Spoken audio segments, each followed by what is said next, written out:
आप सबों को मेरा इस चैनल पे स्वागत है और मैं आपका धन्यवाद करती हूँ कि आप लोग जो हैं मेरे चैनल को सपोर्ट कर रहे हैं और मुझे बहुत से रिप्लाई भी मिल रहे हैं फ़ोन पे भी और व्हाट्सएप पे भी और मैसेंजर में भी।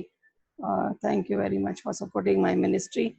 जैसे कि मैं बता रही हूँ कि आप लोगों को हम लोग एडवेंटिस्ट टीचिंग्स पे ये स्टडी हमारी चल रही है और पिछली बार हमने क्रिएशन के ऊपर देखा था। आज हम देखेंगे नेचर ऑफ मैन और कैसे किस प्रकार इसको बनाया गया, हमको बनाया गया, किसके देश में हमें इमेज में हमें बनाया गया। तो आज का हमारा जो चैप्टर है वो चैप्टर 7 है। इससे पहले हम अपने इस चैप्टर में जाएं, प्रार्थना करेंगे। प्यारे खुदा, हम शुक्रगुज़ार करते एक बार फिर से तेरे पास आते, तूने हमें ये मौका दिया कि हम तेरे पास आके तेरा धन्यवाद कर सकते हैं। तुझे इस दिन के लिए जो तूने हमें दिखाया है उसके लिए भी धन्यवाद करते हैं। जो मैं वचन से बोलूं वो तेरी मर्जी के मुताबिक बोलने वाली बनूं। मेरे शब्दों को छू, पवित्र आत्मा से मुझे भर दे और सुनने वालों को भी पवित्र आत्मा से भर दे, ताकि वो इस मैसेज को समझें और तेरे नज़दीकी में आ सके। ये प्रार्थना तेरे प्यारे बेटे यीशु मसीह के नाम से मांगते हैं, आमीन आमीन। ये जैसे मैंने बताया कि हम लोग ने पिछली बार हमने कैसे इस दुनिया की सृष्टि हुई और आज हम जाएंगे नेचर ऑफ मैन के ऊपर। यहाँ पे जो है अगर उत्पत्ति 1:26 में लिखा जाए तो हमें पता लगता है कि परमेश्वर ने आदमी को कैसे बनाया और हम जो हैं पूरी तरीके से जो है यहाँ पे परमेश्वर के अधीन रहते हैं।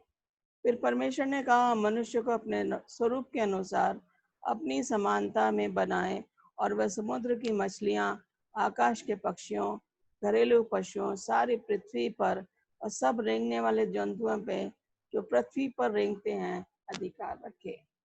हम देखते हैं कि ईश्वर ने क्यों बनाया इसको। पहले तो बनाया अपनी शक्ल में, okay, he made us in his own image. फिर उसने जो है उसने बोला let us create man in our own image. Us में जो है पिता, पुत्र और परमेश्वर तीनों आ जाते हैं, पिता, पुत्र और पवित्र आत्मा तीनों आते हैं। और यह हमने ऑलरेडी बड़ी अच्छी तरीके से प्रीवियस पहले अपने लेसन्स अध्यायों में सीख लिया है। वचन के बारे में, पिता, पुत्र और पवित्र आत्मा के बारे में, सृष्टि के बारे में। अब हम नेचर ऑफ मैन पे आ रहे हैं और यहाँ पे जो है बता रहे हैं कि कैसे बनाएगा उसे। He took the dust from the ground, okay?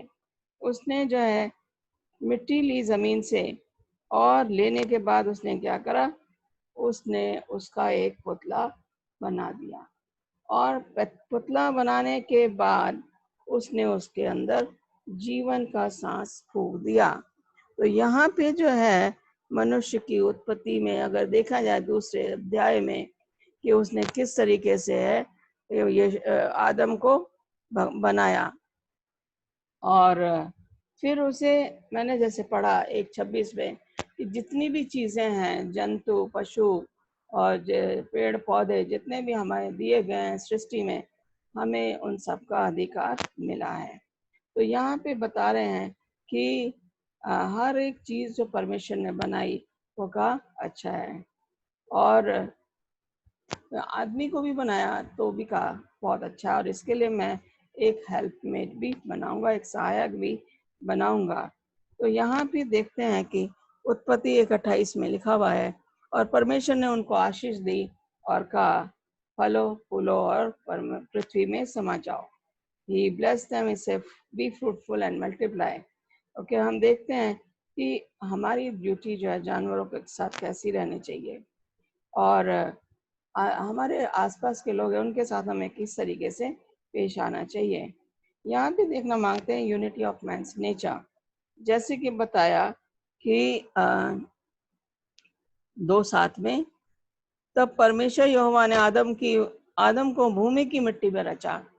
Okay, जमीन से भी मिट्टी ली और हम जानते हैं कि जमीन में जो है अगर आप कुछ भी नहीं डालोगे फिर भी कुछ ना कुछ हरी भरी घास उगाती है। इसका मतलब उसके अंदर बहुत ज्यादा मिनरल्स और केमिकल्स हैं जिसकी वजह से वो जमीन है और उसमें से जो है आदमी को बनाया। आदम को भूमि की मिट्टी से रचा और उसकी नथनों में जीवन का श्वास फूंक दिया और आदम जीवित प्राणी हो गया। ओके, यहाँ पे देखें, डस्ट ऑफ द ग्राउंड, मिट्टी जमीन की प्लस जीवन का सांस, ठीक है, और equal to a living soul. Okay, dust of the ground plus breath of life equals to a living soul, or we can call it a man. मिट्टी से रचा गया आदमी और उसमें जीवन का सांस फूंका गया तो एक आदमी बन गया, और जो तत्व उसके मिट्टी में थे वो तत्व भी ये आसमान आदमी में समा गए। यहाँ पे कह रहे हैं breath of life is not limited, okay, for people, for every creature. Okay, ये नहीं कि मेरे लिए इतना ही इसकी लिमिट है जीवन की सांस, ऐसा कुछ नहीं है। हम जब तक जीवित है हमारे अंदर तो जीवन की सांस रहेगी, और जानवरों के लिए भी वही है, और जो रेंगने वाले पशु उनके लिए भी, और चिड़ियों के लिए भी ब्रेथ ऑफ लाइफ ये नहीं करें इनके लिए थोड़ी सी होनी चाहिए, मेरे लिए ज्यादा होनी चाहिए, ऐसा कुछ भी परमेश्वर ने नहीं किया है। एक वर्ड है जो कि बोला गया है, नफेश। ओके, ये नफेश को जो ट्रांसलेट किया है, इसको मतलब है सांस लेना, टू ब्रीथ, और soul. Biblical meaning of spirit, नफेश, okay, translated soul denotes individually और पर्सनालिटी, इंडिविजुअल तौर पे, व्यक्तिगत तौर पे। ओके, पुराने नियम में, ओल्ड टेस्टमेंट में, ये जो वर्ड है रू को उन्होंने 377 टाइम्स जो है इसको यूज किया गया है। द रू, RUAH, in Old Testament has been used 377 times in the Old Testament. There is a twofold union when we call it a man. दो तरह का उसका वो गठबंधन है, बॉडी, और मत्ती 10:28 में जाएंगे।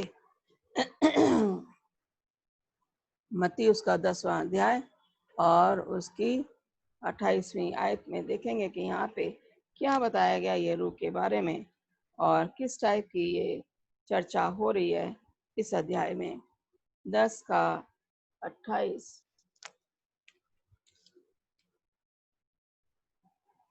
यहाँ पे इस तरीके से लिखा है, जो शरीर को घात करते हैं पर आत्मा को घात नहीं कर सकते, उनसे मत डरना, पर उसी से डरो जो आत्मा और शरीर दोनों को नरक में नष्ट कर सकता है। आत्मा और शरीर दो हिस्से हैं हमारे, हमारी सांस है तो आत्मा है, और हमारा शरीर भी है। तो यहाँ पे देखते हैं कि आत्मा और शरीर, आप लोग शरीर को नष्ट कर सकते हो, आत्मा को नष्ट नहीं कर सकते। और यहाँ पे जो है स्पिरिट जो है इसको बॉडी भी कहा गया है, फिजिकल तौर पर, शारीरिक तौर पे, और यहाँ पे दिखा गया है body, physical as well as emotional. एक तो हमारा सोल है, आत्मा जिसे हम कहते हैं, दूसरा हमारा स्पिरिट है, जो कि दूसरी तरीके की रूह है। और रूह जो है इसमें हमारे क्या रहते हैं, फीलिंग्स होते हैं एक दूसरे के लिए, एक दूसरे के लिए भाव होते हैं, एक दूसरे के लिए विचार होते हैं, जो कि परमेश्वर ने हमारे मन में डाल रखे हैं। जब हम देखें इब्रानियों 1:7 और 4:14 में कि हमें कितना सिमिलर बनाया है परमेश्वर ने, और यहाँ पे देखें बताया गया एंजल्स को कैसे बनाया गया। 1:7 और 14 में जाएंगे इब्रानियों। और सरदूतों के विषय में ये कहता है, वह अपने दूतों को पवन, अपने सेवकों को धधकती आग बनाता है। ओके, यहाँ पे स्वर्गदूतों का जिक्र किया गया है, और अपने सेवकों को धधकती आग बनाता है। और यहाँ पे लिखा हुआ 14वीं आयत में, क्या ये सब सेवा टहल करने वाली आत्माएं नहीं जो उद्धार पाने वालों के लिए सेवा करने को भेजी जाती हैं।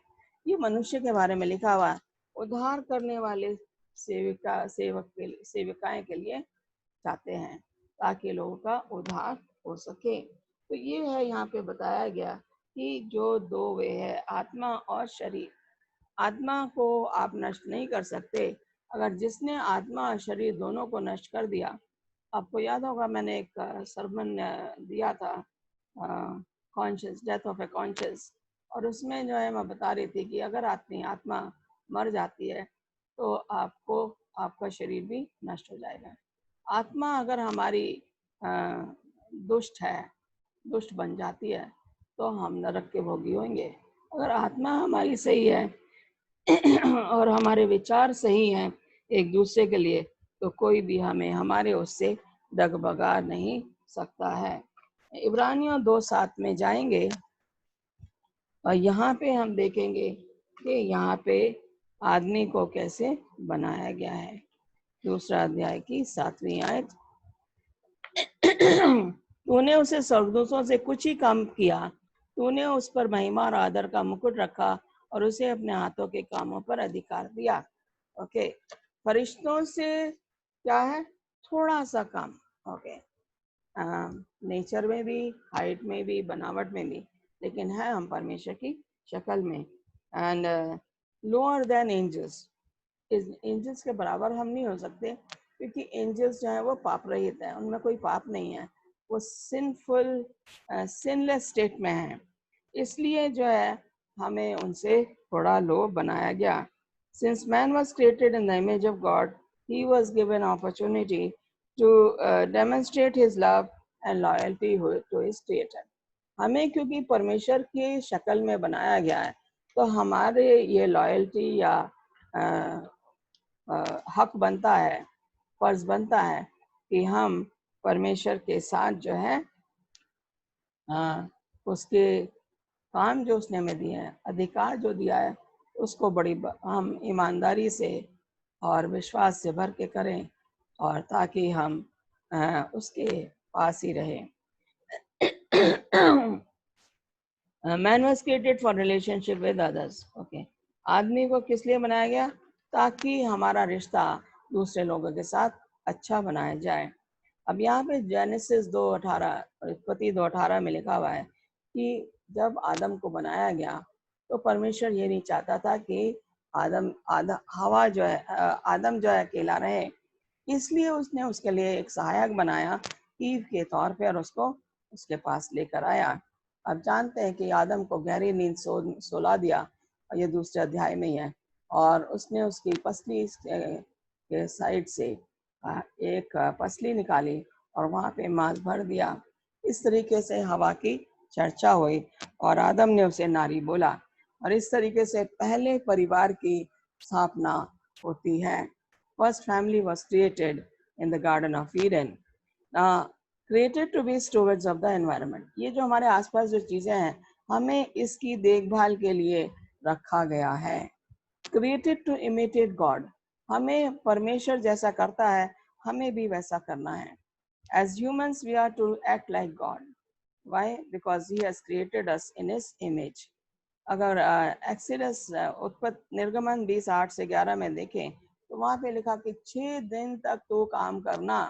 जैसे परमेश्वर ने 6 दिन में सृष्टि करी, उसने कहा 6 दिन तक तेरे हैं तो काम कर, लेकिन 7वां दिन जो है मेरे लिए तू स्पेशल तरीके से ब्लेसिंग्स, आशीष लेने के लिए उसको अपने लिए और मेरे लिए रखना है। तो हमारा फर्ज बनता है कि क्योंकि उसने हमें अपनी शक्ल में बनाया, since God created in His own image, He expects us to follow what He did in 6 days. We have 6 days for ourselves, but 7th day belongs to God, and we have to worship God on the 7th day. अगर यहाँ पे देखें, created with conditional immortality, Adam और ewe को एक condition रखी खुदा ने, and they were given a condition that they would not go to the tree of knowledge of good and evil. उस पेड़ के पास भी नहीं जाएंगे जो कि वाटिका के बीच में रखा गया है। उसी कंडीशन पे उनकी जो पाप रहित जिंदगी है वो चलती रहेगी, और जिस दिन उन्होंने उसकी आज्ञा का उल्लंघन किया वो जो है पाप में पड़ जाएंगे। हम देखते हैं कि आदम और हवा ने इस चीज का पालन नहीं किया, और इस तरीके से we come to the fall of man. आदमी जो है पाप में गिर गया। अब अगर हम देखें origin of sin, God is holy by nature. Okay, यशाया 6:3 में कह रहा है परमेश्वर पवित्र है, ओके, अपने स्वभाव में। God's original creations are very good. Okay, उत्पत्ति 1:3, उसने जो भी कुछ भी बनाया उसने कहा अच्छा है। God is the author of eternal salvation. अगर गॉड जो है शुरू से है और वो मुक्ति भी हमें दे सकता है, अनंत जीवन की मुक्ति वो परमेश्वर ही हमें दे सकता है। ये इब्रानियों 5:9 में इसके बारे में जिक्र है। परमेश्वर जो है is the author of sin. अगर देखा जाए तो यहाँ पे जो है इज़िकियल 28:17 में अगर हम देखेंगे तो यहाँ पे किस तरीके से आसमान में जो है लूसीफर जो था, उसने किस तरीके से परमेश्वर के सामने अपने आप को उससे बड़ा करने की कोशिश करी। उसके मन में घमंड समा गया और इस तरीके से आसमान में जो है पाप की उत्पत्ति होती है। 28:17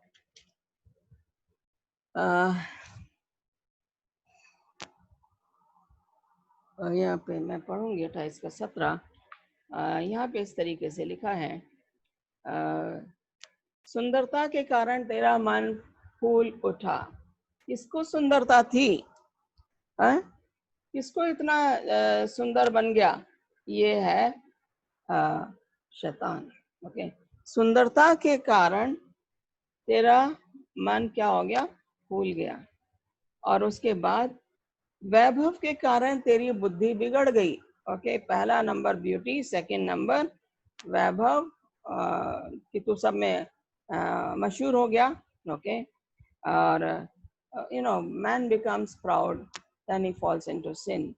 Man feels he is the owner of everything and everything belongs to him, then he is under the evil aspect of sin. And when we look at here, वैभव के कारण तेरी बुद्धि बिगड़ गई थी, मैंने तुझे भूमि पर पटक दिया। मैंने मतलब ईश्वर ने, God threw him out of heaven. Okay, और राजाओं के सामने तुझे रखा कि वे तुझको देखें। तो यहाँ पे हम देखते हैं कि इसकी बुद्धि कैसे भ्रष्ट हुई। इसके मन में पाप समा गया कि मैं अपना सिंहासन परमेश्वर के सिंहासन से ऊंचा रखूंगा। और जब इसने दूसरे फरिश्तों को भी अपने साथ मिला लिया तो उसका रिजल्ट या परिणाम ये हुआ कि they all were thrown out of haven. Satan and his host of angels. He was no one known as Lucifer. Lucifer का मतलब है मॉर्निंग स्टार। ओके, लेकिन वो जो नाम इसको दिया गया था आसमान में, वो उससे ले लिया गया। उसको जब जमीन पे गिराया गया तो उसको शैतान के नाम से उसको जाना गया। तो यहाँ पे पहला तिमोथी 3:6 में हम देखेंगे कि यहाँ पे और क्या बताया गया है हमें। यहाँ पे इस तरीके से लिखा है, फिर ये कि नया चेला ना हो, ऐसा ना हो कि अभिमान करके शैतान का सदंड पाए। ओके, अगर हम चेला बनना मांगते हैं तो हमें अपने अंदर से अभिमान निकालने की जरूरत है, जैसे नहीं तो हम शैतान के जैसे बन जाएंगे। तो हम देखते हैं कि आसमान में किस तरीके से पाप की उत्पत्ति हुई और जमीन में कैसी हुई, इस पृथ्वी पे कैसी हुई। अब शैतान को जब जमीन पे गिरा दिया गया, उस टाइम तो कोई जमीन में आदमी लोग नहीं थे, लेकिन उसको ये पता था कि गार्डन ऑफ ईडन में खुदा ने आदम और हवा को रखा है, और उसे ये भी मालूम था कि ये यहाँ पे जो है मुझे जो है यही इन्हीं के जरिए जो है मैं इनको परमेश्वर के खिलाफ कर सकता हूँ। हम जरा ये देखेंगे, ये उत्पत्ति 3 अध्याय की 4 से 6 आयत में कि यहाँ पे जो है जो वार्तालाप है 3 अध्याय की पहली आयत से हम पढ़ेंगे। यहोवा परमेश्वर ने जितने बनेले पशु बनाए थे उन सब में सर्प धूर्त था, मतलब चालाक था, और उसने स्त्री से कहा, क्या ये सच है कि परमेश्वर ने कहा तुम इस वाटिका के किसी वृक्ष का फल ना खाना? उसने किसी वृक्ष का फल ना, उसने उसको वचन को घुमा दिया और उसने कहा नहीं। स्त्री का आंसर देखिए दूसरी आयत में, what Eve has replied to him. स्त्री ने सबसे कहा, इस वाटिका के वृक्षों के हम फल खा सकते हैं, हम सारे फल खा सकते हैं इस वाटिका, हमें कोई परमेश्वर ने मना नहीं किया है, पर जो वृक्ष वाटिका के बीच में है उसके फल के विषय में परमेश्वर ने कहा है कि ना तो तुम उसको खाना और ना उसको छूना, नहीं तो मर जाएंगे। एक चीज है जो आदमी लोग जो है ज्यादा डिटेल नहीं देते हैं, ज्यादा बात नहीं करते हैं, लेकिन लेडीज जो है अगर आपको एक क्वेश्चन पूछेंगे तो उसका ढेर सारा डिटेल दे देंगे, इंक्लूडिंग माई सेल्फ। तो ये जो है इसको जरूरत क्या, जिसने बोला कि हम फल खा सकते हैं, उसने जो है मुझे दूसरा पार्ट जो बताया जो वृक्ष वाटिका के बीच में है उसको बताने की जरूरत नहीं थी, लेकिन उसने एक्स्ट्रा एक्सप्लेनेशन दे दी। हम सब खा सकते हैं लेकिन इस पेड़ का फल नहीं खा सकते, क्यों? परमेश्वर ने हमें मना कहा है, और ये भी कहा है जिस दिन तुम खाओगे मर जाओगे। शैतान ने वहीं से वो स्टेटमेंट ले लिया कि तुम जिस दिन खाओगे उसी दिन तुम मर जाओगे, उसने और आगे कुछ नहीं देखा। उसने उसी वर्ड से हवा को फिर से दोबारा परखा और ये कहा तुम निश्चय ना मरो। तब सर्प ने कहा, उसने कहा नहीं तो मर जाओगे। हवा ने कहा, तीसरे आयत का लास्ट पार्ट, और सर्प जो है वो उसी पार्ट को ले रहा है, वो कह रहा है तुम निश्चय ना मरोगे। और यहाँ पे देखते हैं कि हम अपने ही बातों से अपने आप को जाल में फंसा लेते हैं। And this is what Eve did. She was trapped by her own words when she says, God said we will die the day we eat this fruit. And Satan takes over that. He says, no, you will not die. She says we will die, and he says we will not die. That's how the Satan catches our words and traps us in our own way. And this is how he was able to tempt Eve. He said you will not die. 4th verse में लिखा हुआ है, वरन परमेश्वर आप जानते, see now is the point of Satan's statement. वरन परमेश्वर आप जानता है कि जिस दिन तुम उसका फल खाओगे उसी दिन तुम्हारी आंखें खुल जाएंगी और तुम भले बुरे का ज्ञान पाकर परमेश्वर के तुल्य हो जाओगे। For a moment, let's look.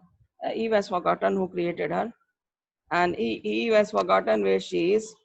Eve has forgotten to whom she is talking, and she is saying, she is thinking she is the caretaker of the serpent, who is also created by God, and he is talking in the language of my husband.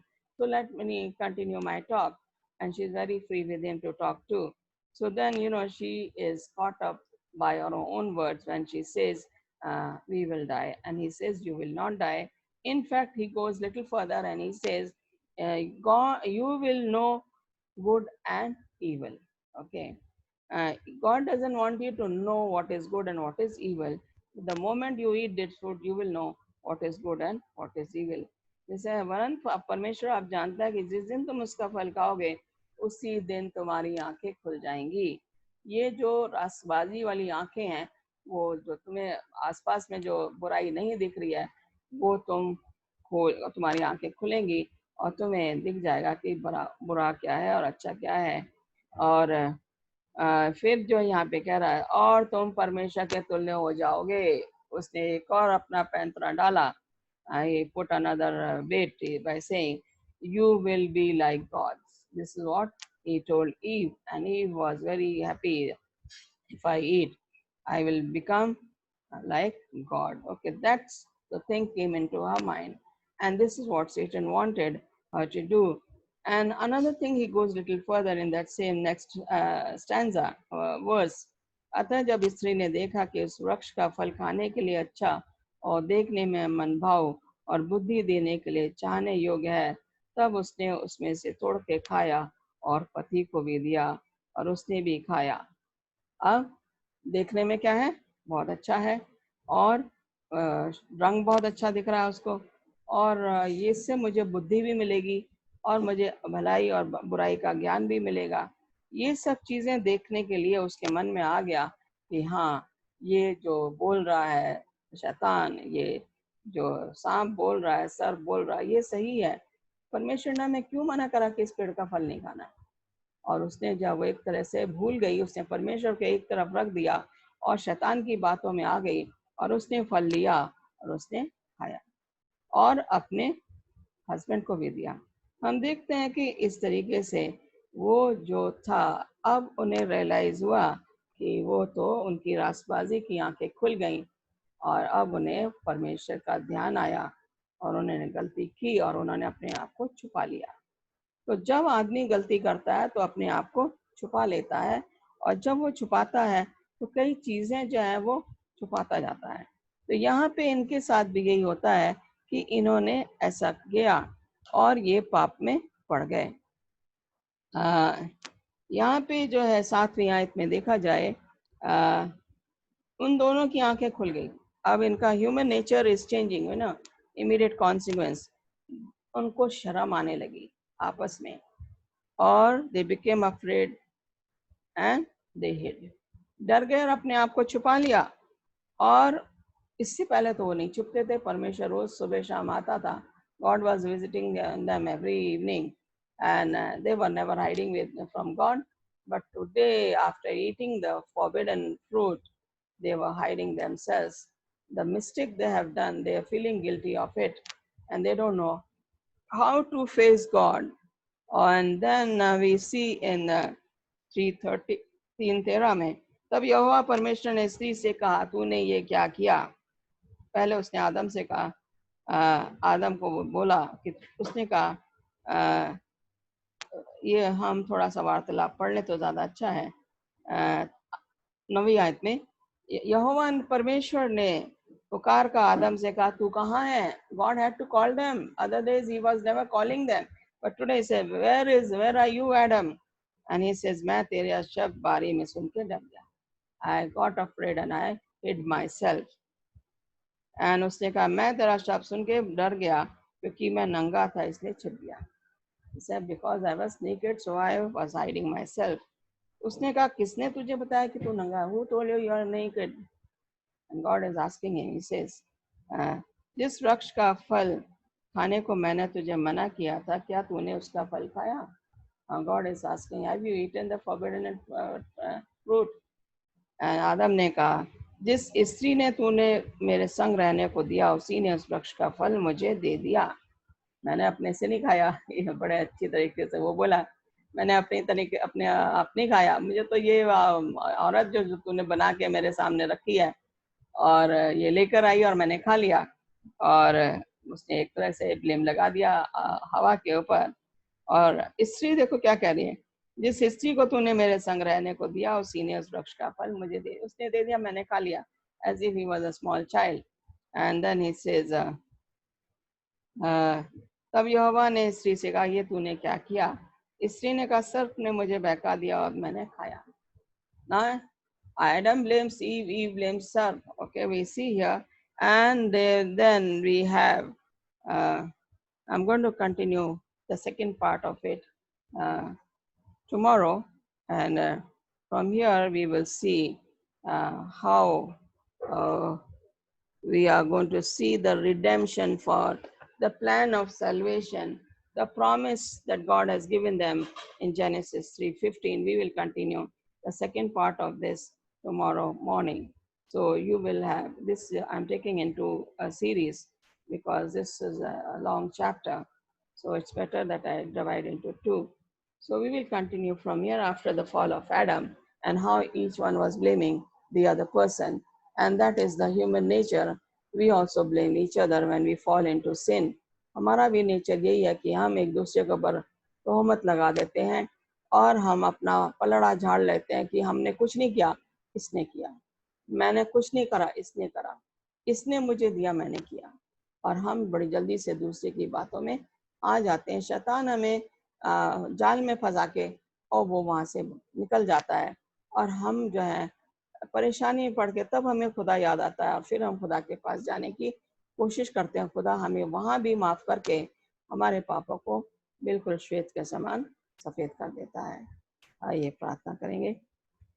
प्यारे खुदा, हम शुक्रगुज़ार करते हैं एक बार फिर से तेरे पास आते हैं। तूने हमें ये मौका दिया कि हम तेरे पास आके तेरे सामने जो है तेरी हुजूरी में इन लोगों को लाते हैं। जो लोग इस पैगाम को सुनेंगे उनके मनों को छू पवित्र आत्मा से भर दे, ताकि ये मैसेज ज़्यादा से ज़्यादा लोग इसको सुने और अपने आप को तेरे नज़दीकी में लाने वाले बने और सच्चाई के रास्ते पे चलने वाले बने। हमारी इस प्रार्थना को सुनो, कबूल कर, तेरे प्यारे बेटे यीशु मसीह के नाम से मांगते हैं, आमीन। आमीन। कल फिर मिलेंगे। Thank you.